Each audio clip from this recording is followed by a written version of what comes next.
अस्सलाम वालेकुम नाज़रीन, खबर से खबर में खुश आमदीद। मैं इफ्तिखार शराजी। नाज़रीन, 28 फरवरी को ईरान पर अमरीकी और इसराइली हमलों के आगाज़ के चंद रोज़ बाद सदर डोनाल्ड ट्रंप ने ऐलान किया कि अमरीका ने ईरान में अहदाफ हासिल कर लिए हैं और ये जंग जल्द ख़त्म हो जाएगी। लेकिन रोज़ ये जंग ख़त्म होने के बजाय शिद्दत इख्तियार कर चुकी है।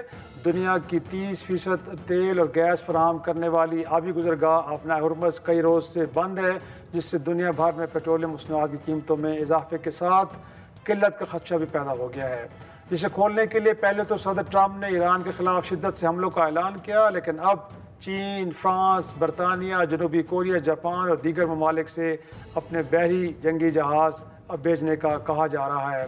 लेकिन अभी तक किसी एक मुल्क ने भी इस हवाले से कोई ऐलान नहीं किया। इधर अमरीका और इसराइल के बेतहाशा हमलों और बमबारी और टोमाहाक मिसाइल के इस्तेमाल के बावजूद ईरान की जवाबी हमला करने की अहलियत ख़त्म नहीं की जा सकी।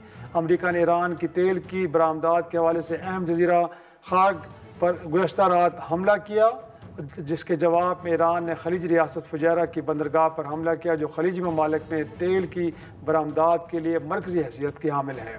नाज़रीन, मगरबी और अमरीकी माहिरीन अब ये बात कह रहे हैं कि जूँ जूँ ये जंग तवील होगी, अमरीका और इसराइल के शिकस्त के इम्कानात बढ़ जाएंगे। उनका कहना है कि गुज़श्ता साल जून में होने वाली जंग से ईरान ने जो सबक हासिल किया वो ये था कि ईरान अमरीका और इसराइल के असला का मुकाबला कर नहीं सकता, लिहाजा बेहतरीन हिकमत अमली जंग को तवाल देना ही हो सकती है। और गुज़श्ता साल ऐसा ही हुआ कि 12 रोज़ा जंग में जब इसराइल के पास ईरान के मिसाइल और ड्रोन हमलों को रोकने के लिए इंटरसेप्टर्स ख़त्म हो गए तो मजबूरन सीज़ फायर की तरफ जाना पड़ा। मगरबी माहिरीन के मुताबिक खलीजी ममालिक के लिए इस जंग के सियासी, जोग्राफियाई और माशी असरात बड़े गहरे होंगे और जंग अरब ममालिक को मुख्तलिफ ज़ावियों से सोचने पर मजबूर कर देगी।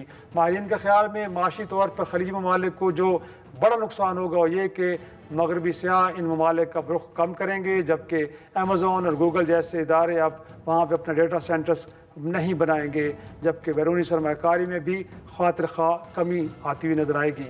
माहिरीन का कहना है कि स्टैंडर्ड चार्टर्ड बैंक जैसे इदारे अब अपने मुलाजमीन से खलीजी ममालिक से चले जाने का कह रहे हैं। माहिरीन की राय में हालात दोबारा मामूल पर आने में अब बड़ा वक्त लगेगा। मगरबी माहिरीन का यह भी कहना है कि 47 साल कबल ईरान में इस्लामी इनकलाब के बाद जहां ईरान को इराक के साथ 9 साल जंग में उलझाया गया, वहीं पे उस वक्त के अमरीकी सदर जिमी कार्टर की डॉक्ट्राइन भी सामने आया, जिसमें कहा गया कि अमरीका खलीजी ममालिक की हिफाजत को यकीनी बनाएगा।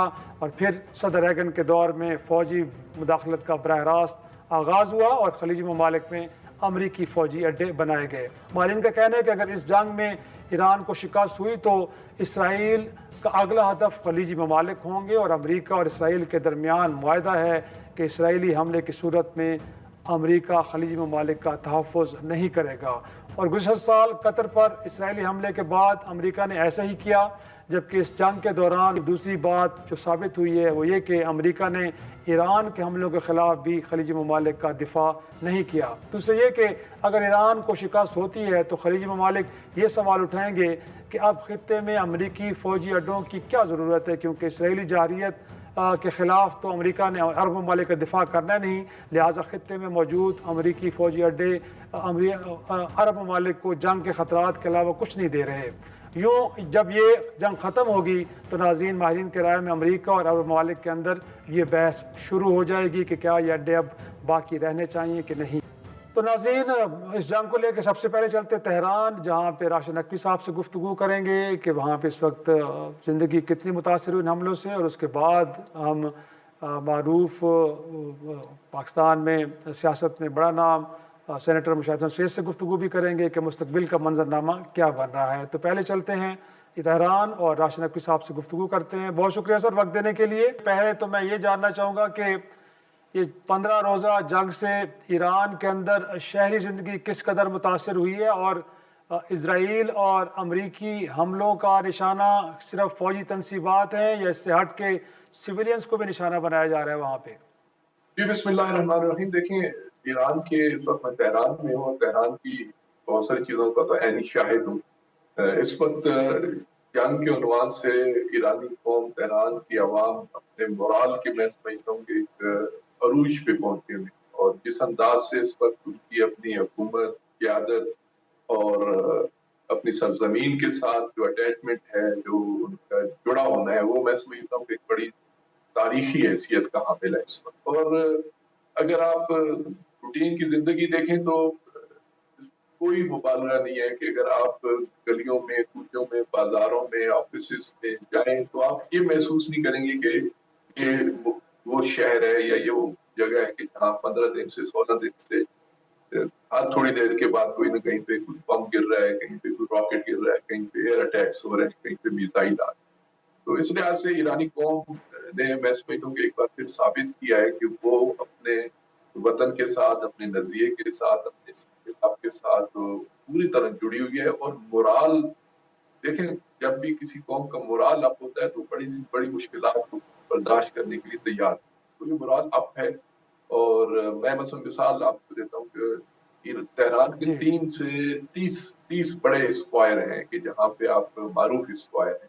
اور آپ جی رات کے کسی پہر چلے جائیں اور وہاں پہ آپ کو ہزاروں کے عنوان سے اجتماعات ملیں گے کہ جو کھلے عام اوپن ایئر میں، آج اتفاق سے سردی صحیح بھی زیادہ پڑ رہی ہے وہاں پہ، اور آپ کو وہاں پہ دھماکوں کے ساتھ ساتھ جو آوازیں سنائی دیں گی وہ اللہ اکبر کی اور مرتباد امریکہ اور مرتباد اسرائیل کی، اور کسی طرح کی شہر کے اندر کوئی افراتفری، کوئی جنگی صورتحال وہ بھی نظر نہیں آ رہی.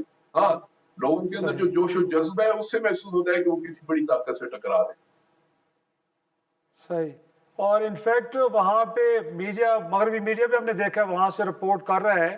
بٹ کیا امریکہ اور اسرائیل واقعی وہاں پہ فوجی اہداف کو نشانہ بنا رہا ہے، جو پہلے بھی میں نے سوال کیا، یا ان سارے حملوں میں سویلین زیادہ متاثر ہو رہے ہیں؟ دیکھیں، سویلینس تو بہت اوپنلی نظر آ جاتے ہیں نا. ہاسپٹل پہ جب حملے ہوتے ہیں، ریڈ کراس کی بلڈنگز پہ حملے ہوتے ہیں، جب عوامی سروسز کے جو مختلف ادارے ہیں ان پہ حملے ہوتے ہیں تو وہ تو فوراً سامنے آ جاتے ہیں. جو فوجی نوعیت کے ہوتے ہیں وہ ظاہراً فوری طور پہ ان کی اناؤنسمنٹ نہیں ہوتی، پتہ نہیں چلتا. اس لیے اس میں کوئی شک نہیں ہے کہ وہ تمام ٹارگٹس کو ہٹ کر رہے ہیں. اور جو بھی کہیں پہ ان کو ایسا محسوس ہوتا ہے کہ وہ عوام کے مورال کو کوئی بھی ادارہ آپ کر سکتا ہے تو اس کو ضرور ٹارگٹ کرتے ہیں. اور ان کی خواہش بھی یہی ہے کہ یہاں پہ جتنے سیکیورٹی کے جو متعلقہ بڑے بڑے جو مراکز ہیں ان کو وہ نابود کر دیں، تاکہ اس کے بعد اگر جو اگلا ان کا ایک ایجنڈا ہے کہ اگر ان کی کوئی حامی یہاں پہ موجود ہیں یا باہر سے لائے جا سکتے ہیں تو ان کو کسی طرح کی ریزسٹنس نہ دیکھنی پڑے. تو ایک جو ان کی صحیح اسٹریٹجی ہے وہ یہ بھی ہے کہ پولیس ہو، یہاں کی جو رضاکار فورس ہے، اس کے عنوان سے ان کے مراکز کو وہ زیادہ نشانہ بنا رہے ہیں. لیکن اس سے مراد یہ نہیں ہے کہ دوسروں کو وہ معاف کر رہے ہیں، نہیں. اس وقت جو فگر آئے ہیں، خود تہران کے تمام بڑے ہاسپٹل اس وقت ڈسٹرب ہیں، اور بعض کو تو بالکل ان کے ہاں تو یعنی کام رک گیا ہے. اسی طرح ڈسپینسریز ہیں، صحیح اسی طرح جو ہے وہ دوسری جو خدمات کی سروسز ہیں. زیادہ حملے تو بہرحال جو نظر آتے ہیں وہ تو سول آبادیوں پہ ہیں، عام جو قانونی ہے وہاں پہ ان کو صحیح. نشانہ بنایا جائے. اور راشد صاحب، کیا لگتا ہے ایرانی حکومت کو اور وہاں کے عوام کو اس بات کا اندازہ ہے کہ یہ جنگ طوالت اختیار بھی کر سکتی ہے، اور اس کے لیے پھر عوامی سطح پہ، حکومتی سطح پہ وہ ایک سوچ پائی جاتی ہے کہ اگر طویل عرصے تک یہ جنگ لڑنی پڑے تو ایران کے عوام، حکومت اس کے لیے تیار ہے؟ دیکھیں، میرا تو اس بارے میں یہ تجزیہ ہے کہ ایران کے عوام گزشتہ 47 سال سے حالت جنگ میں ہے.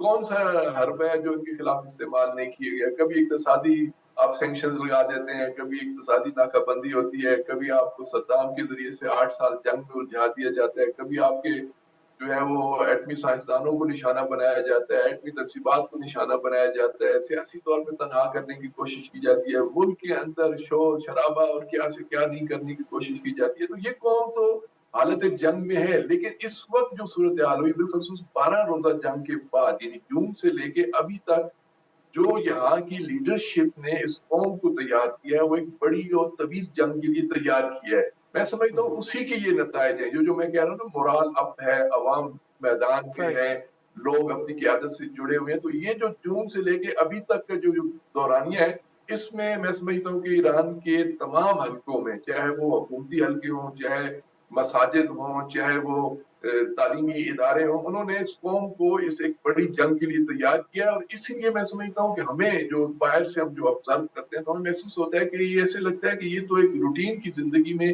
اپنے آپ معاملات صحیح. کو آگے بڑھا رہے ہیں. اسی طرح उन्हीं उसी तरबियत की रोशनी में जो है वो अपने आइंदा की स्ट्रेटजी बना रहे हैं और जंग को वो लंबा करने, तूल खींचने के उन्वान से इनकी यहाँ कोई परेशानी नहीं है, बल्कि यहाँ पे अब सबसे बड़ा नारा सही। ये है कि जंग बंदी हमें नहीं चाहिए, सीज फायर नहीं चाहिए, हमें ओह। अब पीस चाहिए। यानी आइंदा जंग ऐसे मरहले पे रोकी जाए कि फिर दोबारा जंग ना हो। यानी ये एक बड़ा अवाम का और मुतालबा है, बल्कि अवाम की तरफ से इस पे बड़ी शदीद जिसे कहते हैं रेजिस्टेंस आ रही है कि हम सादा जंग बंदी कबूल नहीं करेंगे।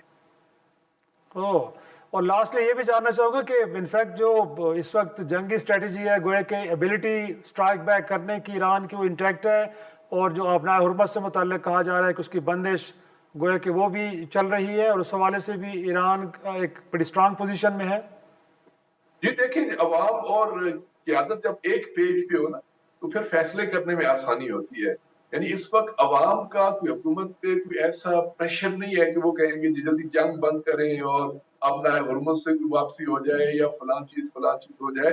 तो इस लिहाज से बहुत यानी जिसे कहते हैं ना, एतमाद के साथ ईरानी हुकूमत फैसले कर रही है और आप उसको देख रहे हैं। यानी आलमी तजिए निगार जो जिनकी नजर है, जो अस्करी माहिरीन है, वो भी जो तजिए दे रहे हैं, उससे आपको अंदाजा होता है कि अपना हुर्मुज के उन्वान से जो पॉलिसी है और बॉर्डर्स सही। के उन्वान से पॉलिसी है, और फिर देखें अभी 54 जो है वेव्स जो है वो अंजाम पा चुकी हैं। आज नया मिसाइल सजील जो है वो उसको उन्होंने इस्तेमाल किया है, और ओह। उसके भी आप देखेंगे कि क्या नताइज सामने आते हैं। तो ये जो मरहलावार इसमें ईरान अपनी जंग में शिद्दत ला रहा है, इससे मुराद ये है कि सब चीजें अपने उसको एक पेज पे नजर आ रही।